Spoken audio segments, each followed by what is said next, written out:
Hello everyone, this is doctor Jivesh Yadav. तो निदान स्थान अपन कंटिन्यू कर रहे थे और लास्ट क्लास में हमने सोर्स पढ़ा हुआ था और अकॉर्डिंग टू एनसीआईएसएम सिलेबस समित अध्ययन 2 जो है वो अपन यहाँ पे डिस्कस कर रहे हैं। स्टार्ट करते हैं आज का जो लेक्चर है 7 चैप्टर आपका निदान स्थान का उन्माद निदानम अध्याय।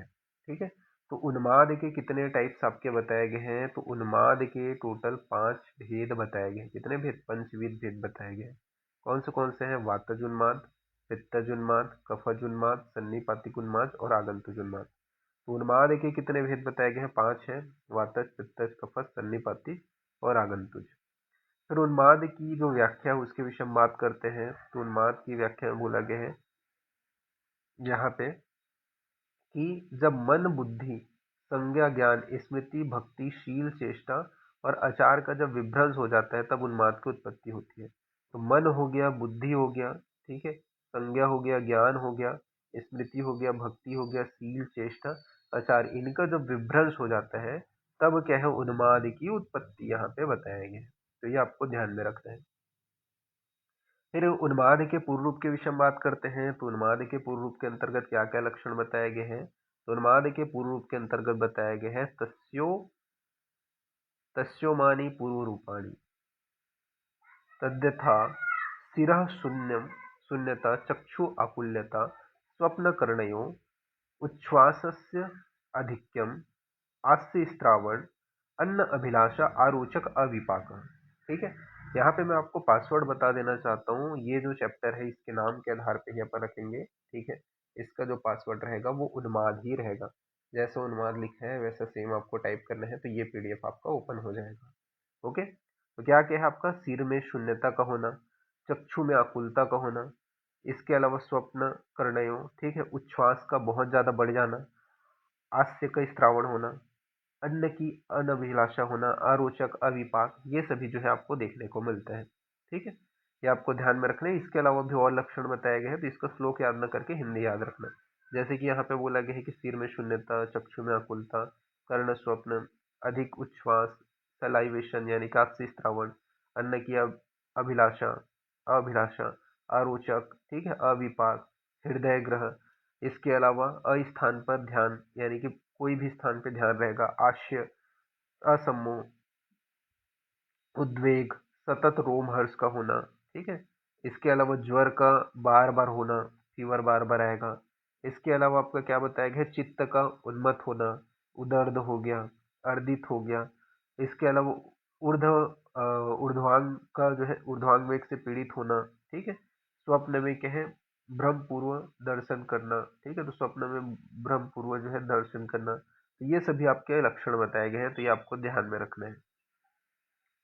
फिर उन्माद की चिकित्सा के विषय में बात करते हैं। तो क्या क्या चिकित्सा कराएंगे उन्माद के जो व्यक्ति हो उसमें? तो यहाँ पे आपका चिकित्सा में बताया गया है कि स्नेहन, स्वेदन, वमन, विरेचन, अस्थापन, अनुवासन, उपशमन, नस्य हो गया, धूमपान हो गया, इसके अलावा आपका धूपन, अंजन और पीड़क नस्य, प्रधमन नस्य, अभ्यंग, प्रदेह परिषेक, अनुलेप, ठीक है, बंधन, अवरोधन, विस्त्रावन, इसके अलावा विस्मासन, विस्मारण, अपतर्पण, सिरावेधन, ठीक है, ये सारी चीजें यहाँ पे बताए गए हैं। युक्ति पूर्वक भोजन विधि, ठीक है, तथा निदान का परिवर्जन, ये सभी आपके उन्माद की चिकित्सा में बताए गए हैं। फिर आगंतुज उन्माद के पूर्व रूप के विषय में बात करते हैं। तो आगंतुज उन्माद के पूर्व रूप में आपको क्या क्या लक्षण देखने को मिलेगा? तो आगंतुज उन्माद के पूर्व रूप में बताया गया है कि देवता, गौ, ब्राह्मण और तपस्वी की हिंसा के प्रति इच्छा, कोपन, क्रूरता, भावना, अड़ती, ओज, वर्ण, क्षय, बल और शरीर में संताप तथा स्वप्न में देव आदि द्वारा तिरस्कार के कारण जो है आगंतुज उन्माद की उत्पत्ति होती है। मतलब दैविक कारणों के कारण, जैसे आपके देव हो गया, गौ हो गया, ब्राह्मण हो गया, तपस्वी हो गया, इनके ऊपर आप हिंसा की इच्छा रख रहे हो, ठीक है, इसके कारण, तथा बल, ओज, क्षय हो रहा है शरीर का, ठीक है, आप देवता का तिरस्कार कर रहे हो, तो ये सभी जो है कॉजेस हैं, इनके कारण क्या है? आगंतुज उन्माद की उत्पत्ति होती है। ठीक है, ये यहाँ पे आपका बताया गया है। ये आपके पूर्व रूप के ही लक्षण है और ये उत्पत्ति भी है। फिर भूतोन्माद की उत्पत्ति के विषय में बात करते हैं। तो भूतोन्माद में क्या होता है? वही है कि गुरु वगैरह का तिरस्कार आप कर रहे हो, ठीक है, पितरों का तिरस्कार कर रहे हो, ठीक है, पिशाच वगैरह कारणों की वजह से, राक्षस, पिशाच, ग्रह, इनके कारणों की वजह से, ये यक्ष आदि के कारणों की वजह से जो उन्माद उत्पन्न होता है उसे अपन भूतोन्माद कहते हैं। वही आपका आगंतुज उन्माद ही है। ठीक है, फिर आगंतुज उन्माद के लक्षण अपन देख लेते हैं। ठीक है, ये तो आपका कारण था। ठीक है, ऊपर सुधार लेना वो कारण था। लक्षण क्या है? तो अत्यधिक क्या होगा? तो अत्यधिक आत्म बल, वीर्य तथा पौरुष्य, पराक्रम, ग्रहण धारण तथा स्मरण शक्ति व वचन विज्ञान। मतलब जो भूतोन्माद या आगंतुजन्माद से जो पीड़ित रहेगा, वो क्या है, बहुत ज्यादा मात्रा में, एक तो क्या है आत्मशक्ति, बहुत ज्यादा बोलेगा, बहुत ज्यादा क्या है इधर उधर का काम करेगा, बहुत ज्यादा चिल्लाएगा, बहुत ज्यादा अपने आप को ताकतवर दिखाएगा। ये किसके लक्षण है? आपके आगंतुज के, भूतोन्माद के लक्षण है। फिर भूतोन्माद के आवेश का कारण, भूतोन्माद क्यों होता है, इसका कारण क्या है? ठीक है, तो अगर आप क्या कर रहे हो, भूतोन्माद का जो कारण है, तो यहाँ पे हिंसा हो गया, इसके अलावा आपका अरति हो गया, ठीक है, और अभ्यर्चना। ये जो है आपका भूतोन्माद का कारण बताएगा। तो हिंसा, ठीक है, अरति बोल दिया, सॉरी, रति हो गया, ठीक है, और अभ्यर्चन, ये जो है आपके त्रिविध जो है आपके कारण बताए गए भूतोन्माद के।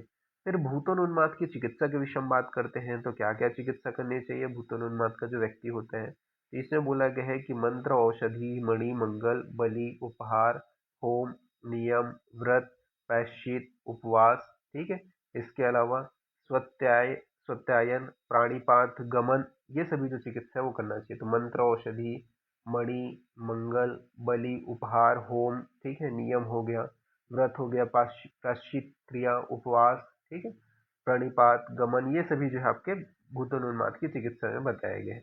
ठीक है, फिर सुख एवं दुख का कारण मनुष्य है, तो इसके विषय में आपको बोला गया है कि मनुष्य को चाहिए कि वह सुख और दुख का कर्ता अपने को ही समझे, इसलिए श्रेष्ठ मार्ग पर चले, फिर उसे डरने की जरूरत नहीं है, या फिर ये बोल सकते हैं फिर डरना नहीं है। ठीक है, तो ये क्या है, सुख और दुख का जो कारण है वो मनुष्य को बोला गया। तो ये आपका एक जो रहता है ना लास्ट पॉइंट, ठीक है, पीजी के इंपॉर्टेंस से, तो ये इतना लाइन दे देता है पीजी में, ठीक है, यूजी में तो नहीं, पीजी में इस लाइन को दे दिया जाता है, इसका रेफरेंस पूछा जाता है, ये किसके संदर्भ में बोला गया, तो ये उन्माद के संदर्भ में बोला गया। सुख दुख जो है या कौन से चैप्टर में आता है, ठीक है, तो 7 चैप्टर निदान स्थान में आता है।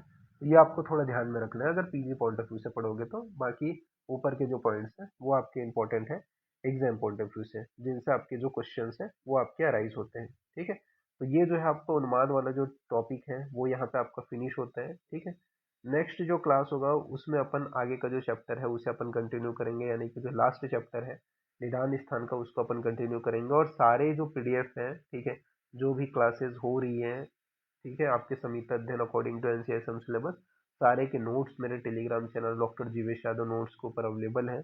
वहाँ पर आप जो है जा करके, जैसे मैंने हर लेक्चर में पासवर्ड बताया है, उस पासवर्ड को आप जो है वहाँ पे हिंदी में ही जैसा मैंने बताया वैसे ही आप डाल करके उस पीडीएफ को ओपन कर सकते हो। ठीक है, तो अभी के लिए इतना ही, नेक्स्ट क्लास में इसके आगे का जो टॉपिक है उसको कंटिन्यू करेंगे। ओके, तो फिर थैंक यू क्लास।